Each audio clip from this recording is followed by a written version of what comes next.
أعوذ بالله من الشيطان الرجيم. بسم الله الرحمن الرحيم.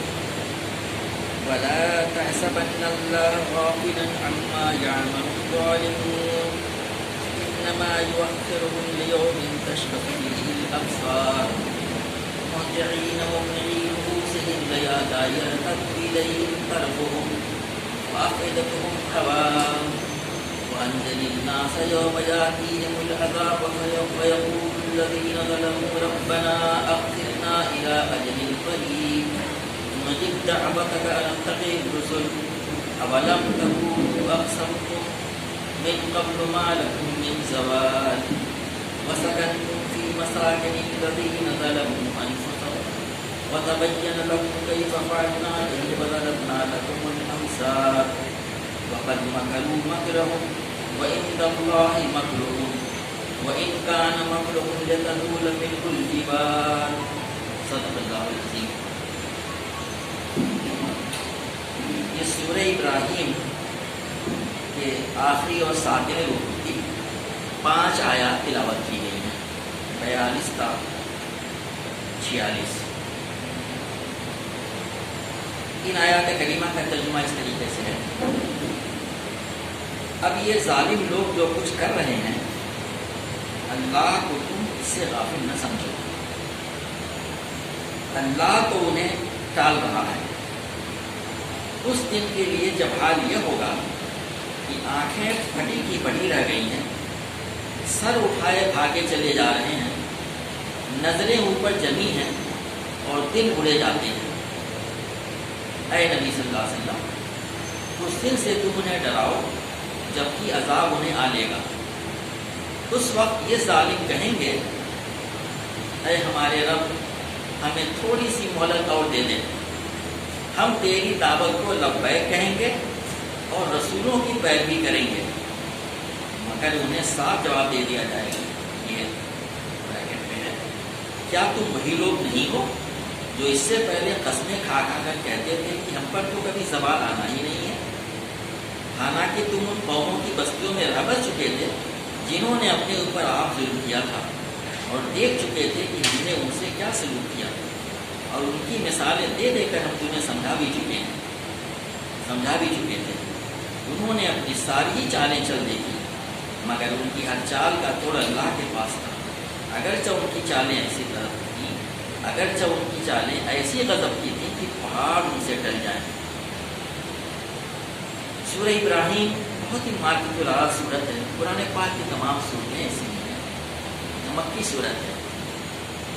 اس سلسلے میں پچھلے دروس میں باتیں آ چکی ہیں. اس کا بھی مرکزی عنوان دعوت توحید ہے. اسلام کیا ہے؟ اللہ تعالیٰ کی نعمتوں کا شکر ادا کرنا. اور شکر جو ہے صرف اس معنی میں نہیں ہے تھینک یو کہہ دینا جیسے، بلکہ شکر اس معنی میں ہے کہ اللہ تعالیٰ نے جو کچھ نعمتیں دی ہیں، اب اس کا تقاضا یہ ہے اللہ تعالیٰ زبان سے الحمدللہ بھی کہے اور ان تمام چیزوں کو ویسے استعمال کرے جس طرح نے کرنے کا حکم دیا ہے. تو قرآن پاک اس کی ہدایت دیتا ہے، اور اللہ کے نبی صلی اللہ علیہ وسلم جو آخری نبی ہیں اس کی عملی نمونہ ہے.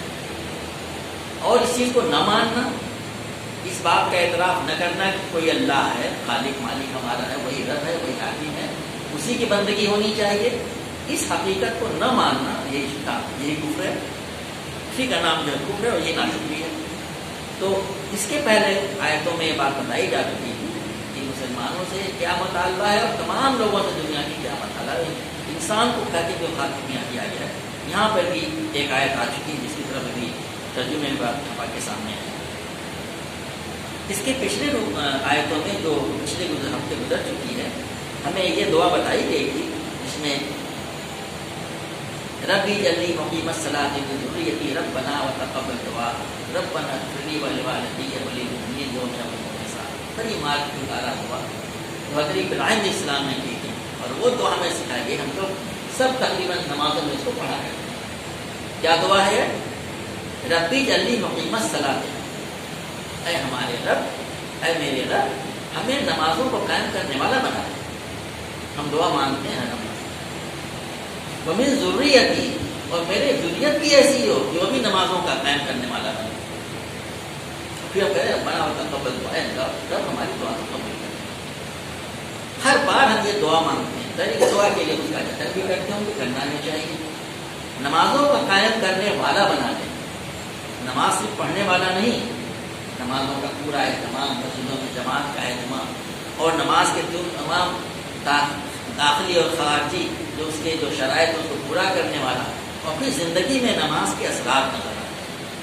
میری ضروریت ہی، اور میری اولاد کو بھی، میرے بچوں کو بھی، میری ضروریت کو بھی ہمیں دیکھنا چاہیے کہ ایسا ہی ہوتا ہے.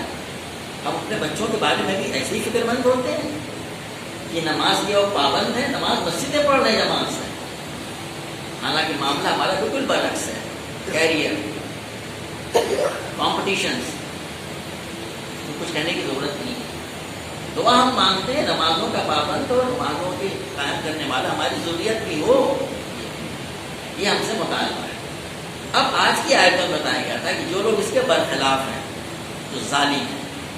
آیت نمبر 34 میں کہا گیا تھا ان الانسان لظلوم کفار. اس کے پہلے کی آیت میں کہا گیا تھا کہ تم اللہ تعالیٰ کی نعمتوں کا شمار کرنا چاہو تو کر نہیں سکتے.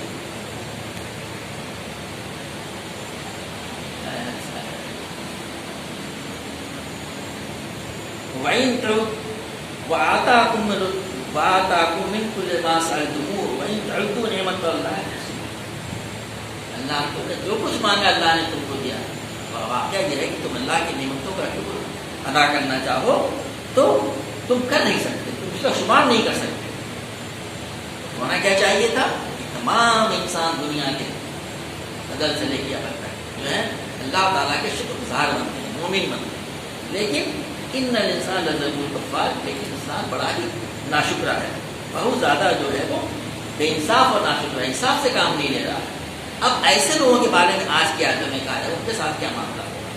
تو فرمایا جا رہا ہے وَلَا تَحْسَبَنَّ اللَّهَ غَافِلًا عَمَّا يَعْمَلُ الظَّالِمُونَ. یہ صلی اللہ علیہ وسلم کو بلائی خطاب کیا جا رہا ہے، لیکن اس سے اس وقت جہاں آیتیں نازل ہو رہی تھی قریش مکہ خطاب ہے، اور بعد میں تمام لوگ جو لوگ سن رہے ہیں. کیا اب یہ ظالم جو کر رہے ہیں، کون ظالم؟ جو اللہ تعالیٰ کے کفر کر رہے ہیں، اس کا شکر ادا نہیں کر رہے ہیں، ایمان نہیں لا رہے ہیں اور ایمان کے تقاضے پورے نہیں کر رہے ہیں، دونوں چیزوں میں شامل ہیں. اللہ تعالیٰ کو جھیل دیے ہوئے ہے. فرمایا جا رہا ہے ان سے تم اللہ کو غافل نہ سمجھو. نہیں جو چھوٹ دی ہوئی ہے تو اللہ تبارک و تعالیٰ ان ظالموں کو چھوٹ دیا جاتا ہے. اس کے دو مقصد ہوتے ہیں. ایک تو یہ کہ شاید سمجھ جائیں، توبہ کر لیں، اللہ کی طرف پلٹ آئیں، ایمان لائیں اور عمل صالح کرنے لگیں. اور دوسرے جب نہیں مانتے تو ان کو ڈھیل دیے چلا جاتا ہے تاکہ بالکل ان پہ مام حجت ہو جائے کہ تم بالکل ڈیزرو کرتے ہو، ہمارے ساتھ وہ معاملہ ہونا چاہیے جو آگے بیان کیا جائے. اسی لیے کہا جا رہا ہے کہ اللہ تعالیٰ کو قابل نہ سمجھو. جی ہاں، آیت نے بڑا حوصلہ دیتی ہے. اس وقت میں بھی مسلمانوں کو کفار کے ساتھ جو جاتیاں اور شرارتیں کر رہے تھے کہ اللہ تعالیٰ غافل نہ سمجھو، اللہ تعالیٰ نپٹے گا، ان کو ڈھیل دیے ہوئے. اور آج کے حالات میں بھی یہ چیز آیتیں ہمیں یہی سبق دیتی ہیں. جو کچھ ہے پورے دنیا میں کفار مشرکین اسلام کے دشمنان جو ہیں دندناتے پھر رہے ہیں، تو ان سے تم اللہ کو غافل نہ سمجھو، ان کو اللہ ڈھیل دے رہا ہے، صاحب پر سمجھ جائیں. نہیں مہارت دے رہا ہے تو کہا جا رہا ہے اللہ تو انہیں ٹال رہا ہے. انما یؤخرھم لیوم تشخص فیہ الابصار. ان کو ایک ایسے دن کے لیے ٹال رہا ہے جب کہ آ کے پھٹی کی پھٹی رہ جائیں گے قیامت کے بجائے. اس سے مطلب یہ بھی ہے کہ دنیا میں مطلب یہ لیا جائے کہ ان کے اوپر کوئی عذاب آ جائے، اللہ تعالیٰ سے دنیا میں محمد ہے، ورنہ قیامت کے بارے میں کہا جائے تو اس دن آ کے پھٹی کی پھٹی رہ جائیں گے. جب کوئی مصیبت اور پریشانی آتی ہے تو بھاگتا پھر آگے کیا میں آ رہا ہے، ارے یہ کیا ہو گیا، آنکھیں پھٹی پھٹی رہ جاتی ہیں، پلک پکتی نہیں ہے. کہا جا رہا ہے کہ اس دن آنکھیں پھٹی کی پھٹی رہ گئی ہیں، اس دن کے لیے ہٹا دے دیا. اس سے بہت حوصلہ ملتا ہے ایمان والوں کو جو اللہ تعالیٰ کے اوپر ایمان لا کے اس کے دعوتی تقاضوں کو پورا کر رہے ہیں اپنی زندگی میں بھی اور دوسروں تک اسلام کی دعوت کو پہنچانے کی کوشش کر رہے ہیں. محتعین مقنعی رؤوسہم لا یلتفت الیہم طرفہم وافئدتہم ہواء. ایک آیت میں کئی جو چھوٹے چھوٹے الفاظ میں بات بیان کی گئی ہے. سر اٹھائے بھاگے چلے جا رہے ہیں، نظریں اوپر جمی ہوئی ہیں، دل اڑے جاتے ہیں. جب کوئی پریشانی مصیبت آتی آدمی بھاگتا ہے، پیچھے سے کوئی پریشانی چلی آ رہی ہے، پھر ہوش نہیں ہوتا ہے، بھاگے چلا جا رہا ہے، دیکھنے چلا جا رہا ہے۔ ایسا نقشہ کھینچا ہے قیامت کا، یہ آدمی کے رونگٹے کھڑے ہو جائیں۔ یہ دن پیش آنے والا ہے جس دن سر اٹھائے بھاگے چلے گا، نظریں اوپر جمی ہوئی ہیں، پلک جھپک نہیں رہی ہے، دل اڑے چلے جاتے ہیں۔ اللہ تعالیٰ معاف رکھے، لیکن مومنین کے ساتھ ایسا نہیں ہوگا۔ قرآن میں اللہ تعالیٰ نے دوسری جگہ بتایا ہے کہ مومنین کا معاملہ ایسا نہیں ہو، یہ کفار کے لیے، ظالموں کے لیے ہے، جنہوں نے دنیا میں کفر کر رکھا تھا، جو بھاگے چلے جا رہے ہیں۔ مومن تو مطمئن سے ہوں گے، اطمینان سے ہوں گے۔ اب آگے فرمایا جا رہا ہے تمام انسانوں کے لیے، نبی کریم صلی اللہ علیہ وسلم کو مخاطب کر کے، اور ہم اس وقت ہم سب مخاطب ہیں۔ وَأَنذِرِ النَّاسَ، اے نبی صلی اللہ علیہ وسلم تم انہیں اس دن سے ڈراؤ، ناس کو۔ یہاں پہ مخاطب اس وقت کے لوگ مکے کے قریش ہیں، اور قیامت تک کے لیے ہم تمام لوگ مخاطب ہیں جو وہاں بیٹھے ہیں، تمام مسلمان، اور تمام لوگوں کو کہا جاتا ہے ان سے تم ان کو ڈراؤ اس چیز سے، تمام لوگ اس چیز سے، یوم یاتیہم العذاب، جس دن جب ان پر عذاب آئے گا، قیامت کا عذاب۔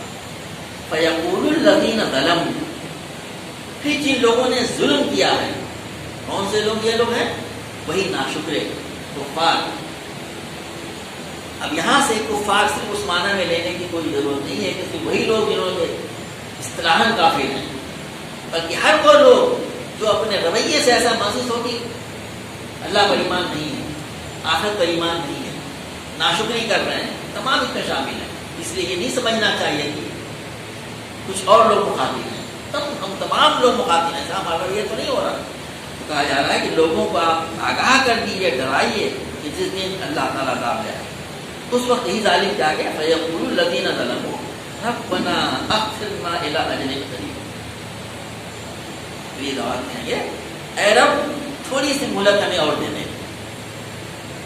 اب اس سلسلے میں دو طرح کے اقوال پائے جاتے ہیں کہ یہ کس وقت کا واقعہ ہوگا۔ قیامت کا بھی ہو سکتا ہے کہ جب قیامت دیکھ لیں گے، جب قیامت کی ہولناکیوں کو، تب یہ کہیں گے تھوڑا سا موقع ہمیں اور دے دیں، ہمیں دنیا کو واپس دے دیں۔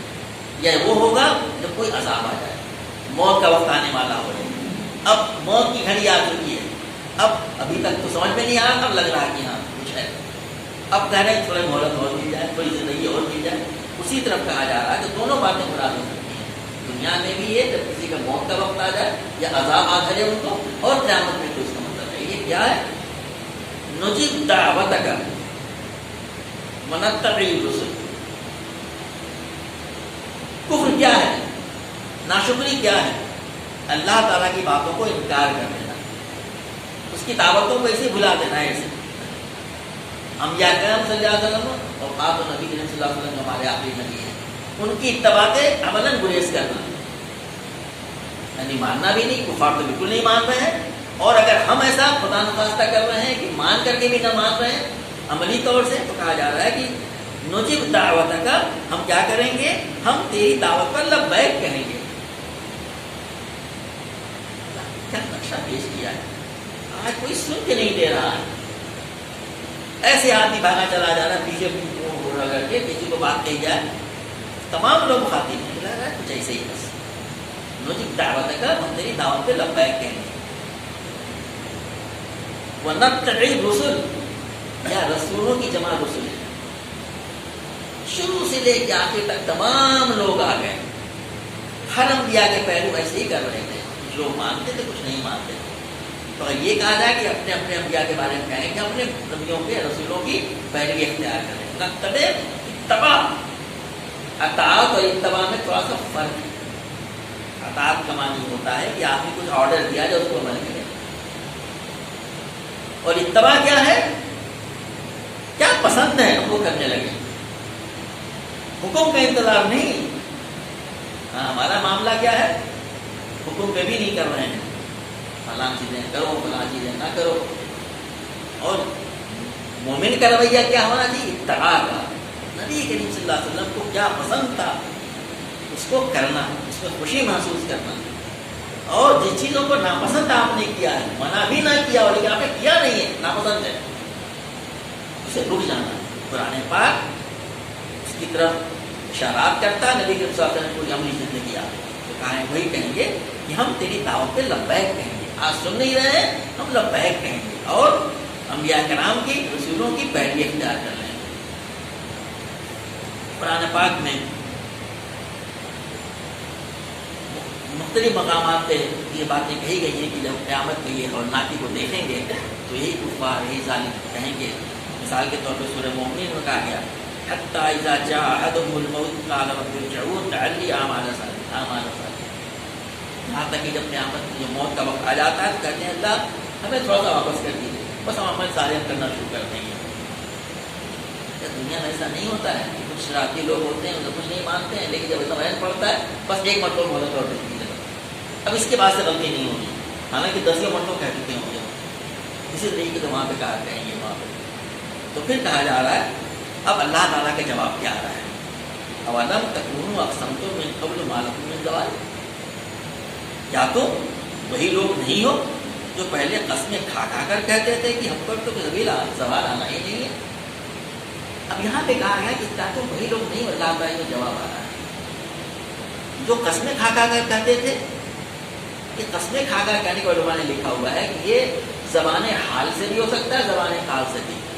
بہت سارے بے باک ایسے ہوتے ہیں جو صاف کہتے ہیں ایسا کچھ نہیں ہونے والا ہے, کوئی قیامت وامت نہیں ہے, سب ایسی باتیں ہیں.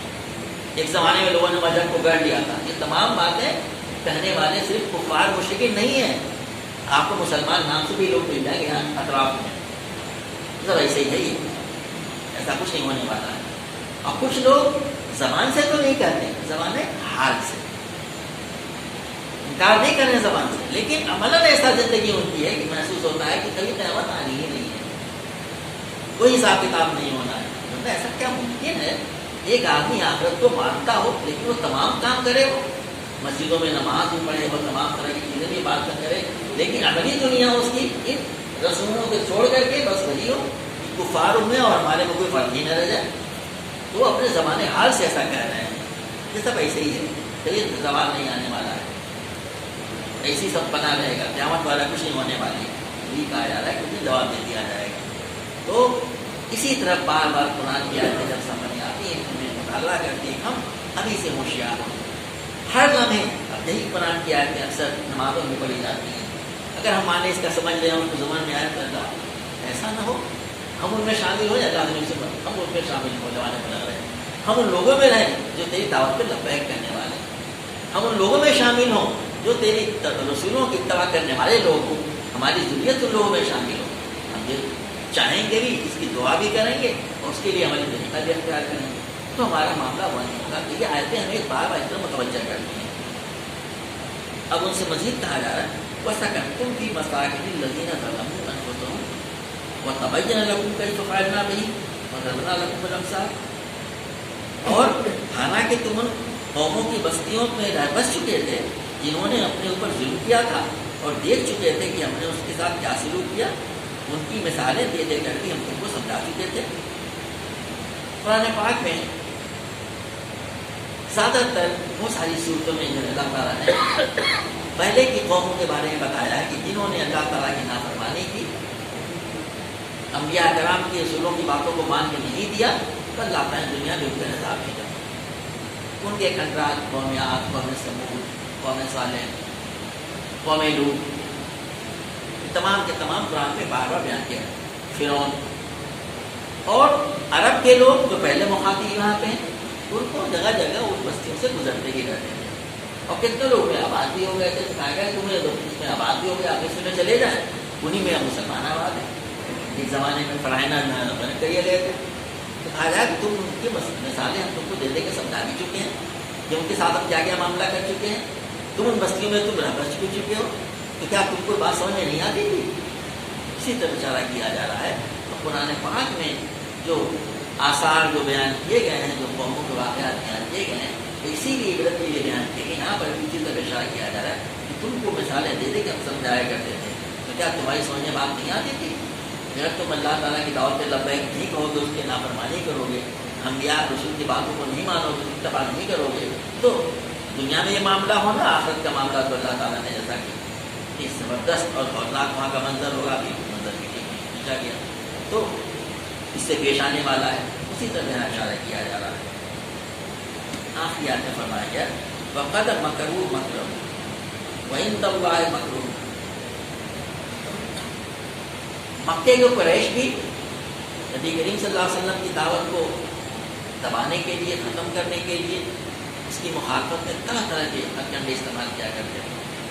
اس کے پہلے انبیاء کرام جو دوسرے گزر چکے ہیں، جن کا واقعہ قرآن میں بیان کیا گیا، وہ بھی طرح طرح کے طریقے اختیار کر چکے ہیں، جس سے آپ اکثر قرآن کے مطالعے میں بھی اور یہاں پہ بھی آپ سنتے رہتے ہیں۔ اسی طرح اشارہ کر کے کہا جا رہا ہے کہ انہوں نے ایسے ایسے چالیں چلی، ساری چالیں چلی، وقت مکروا مکرا، انہوں نے اپنی تمام چالیں چل دیکھی، کوئی ایسا چال نہیں چھوڑا کہ انبیاء کرام کی دعوت کو، نبی کریم صلی اللہ علیہ وسلم کی دعوت کو آخر میں اس کو زک نہ پہنچائے، اس کو ختم کرنے کو، نیست نابود کرنے کی کوئی کوشش نہ کیا۔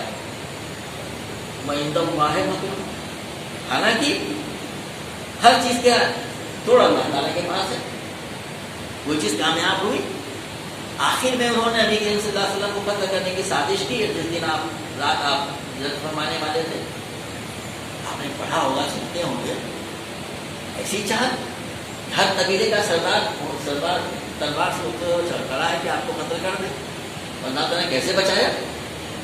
ان کی آنکھوں میں دھول پھونک کے جسے کہتے ہیں، قرآن کی آیت کا حوالہ اس میں اور حدیث سے ملتا ہے۔ اسی طریقے سے دوسرے انبیاء کرام کو اللہ تعالیٰ نے کیسے کیسے ان کو بچایا، تو اللہ تعالیٰ فرما رہا ہے کہ یہاں پہ انہوں نے کون کون سی چالیں نہیں چل دیکھی۔ اب اس سے مومنین کو، اور کون سے مومنین مراد ہے؟ وہی جو اللہ تعالیٰ کی دعوت کا لبیک کرتے ہیں یا اس کی باتوں کو مانتے ہیں، اس کی اتباع کرتے ہیں اور دعوت کا کام کرتے ہیں، کیونکہ ہمارا مقصد زندگی ہے یہ کہ ہم اپنے قول و عمل سے دعوت کرنا، قولاً بھی اور عملاً بھی۔ قولاً کا موقع نہ ہو جیسا آج کل ہوتا چلا جا رہا ہے، تو عملاً کہ لوگ دیکھیں کہ اسلام یہ ہوتا ہے، مسلمان ایسے ہوتے ہیں، اسلامی تعلیمات یہ ہے۔ نبی کریم صلی اللہ علیہ وسلم کی ذات کے طرح طرح کے کیچڑ اچھالے جا رہے ہیں، نوز باللہ، وہ دیکھیں کہ مسلمان کیسا ہوتا ہے، اسلامی تعلیمات کیسی ہیں، دیکھیں وہ، یہ ہماری ذمہ داریاں ہیں۔ تو کہا جا رہا ہے یہاں پہ کہ وہ اور اس کے سلسلے میں طرح طرح کی وہ پریشانیاں پیدا کریں گے۔ اللہ تعالیٰ کہتا ہے کہ تمہیں صبر کرنا ہے، کیونکہ تمام چالوں کا جوڑ اللہ تعالیٰ کے پاس ہے، اس میں تم چھوڑو، اللہ تعالیٰ دیکھ رہا ہے، وہ زندہ و جاوید ہے، حی و قیوم ہے، ہمیں بالکل گھبرانا نہیں چاہیے۔ اللہ تعالیٰ کی نظر میں تمام چیزیں ہیں، ان کو چھوڑ دیے ہوئے، ڈھیل دیے ہوئے۔ اسی طرح میرا اشارہ کیا جا رہا ہے تو انشاء اللہ آگے فرمایا گیا ہے ان کا مکرہم لتزول منہ الجبال، یہاں پہ ترجمہ کیا گیا ہے